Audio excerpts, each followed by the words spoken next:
പ്രധാനമന്ത്രി നരേന്ദ്രമോദി നടപ്പിലാക്കിയ പദ്ധതികളിലും ക്ഷേമപ്രവർത്തനങ്ങളിലും ഒരു വിവേചനവും കാണിച്ചിട്ടില്ലെന്ന് മുൻ കേന്ദ്രമന്ത്രി മുക്താർ അബ്ബാസ് നഖ്വി. മോദിയുടെ ഗ്യാരണ്ടി പുതിയ കേരളം എന്ന മുദ്രാവാക്യവുമായി ബിജെപി ദേശീയ ഉപാധ്യക്ഷൻ എ.പി. അബ്ദുള്ളക്കുട്ടി നയിക്കുന്ന എൻഡിഎ കേരള പദയാത്രയുടെ മലപ്പുറം ലോക്സഭാ മണ്ഡല പര്യടനം ഉദ്ഘാടനം ചെയ്യുകയായിരുന്നു അദ്ദേഹം. കഴിഞ്ഞ 10 വർഷത്തിനിടെ വിവിധ കേന്ദ്രക്ഷേമ പദ്ധതികൾ കേരളത്തിലെ എല്ലാ വിഭാഗങ്ങൾക്കും ലഭിച്ചിട്ടുണ്ടെന്നും അദ്ദേഹം പറഞ്ഞു. With the peoples for the BJP from last 32 years.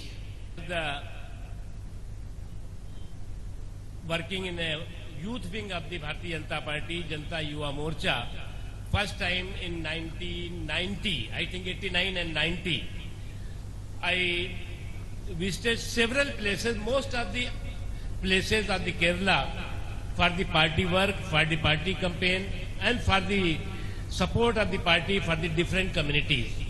And every time സംസ്ഥാനത്തെ 23 ലക്ഷം പെൺകുട്ടികൾക്കും സ്ത്രീകൾക്കും മിഷൻ പോഷന്റെ പ്രയോജനം ലഭിച്ചിട്ടുണ്ടെന്നും മുക്താർ അബ്ബാസ് നഖ്വി വ്യക്തമാക്കി. ബിജെപി സംസ്ഥാന വൈസ് പ്രസിഡന്റ് പി.വി. രാജൻ അധ്യക്ഷത വഹിച്ചു. ബിജെപി സംസ്ഥാന general secretary advocate P. Sudheer, Mahila Morcha സംസ്ഥാന അധ്യക്ഷ നിവേദിത സുബ്രഹ്മണ്യൻ, കേരള കാമരാജ് കോൺഗ്രസ് സംസ്ഥാന ജനറൽ സെക്രട്ടറി സന്തോഷ് കാളിയത്ത് തുടങ്ങിയവർ സംസാരിച്ചു.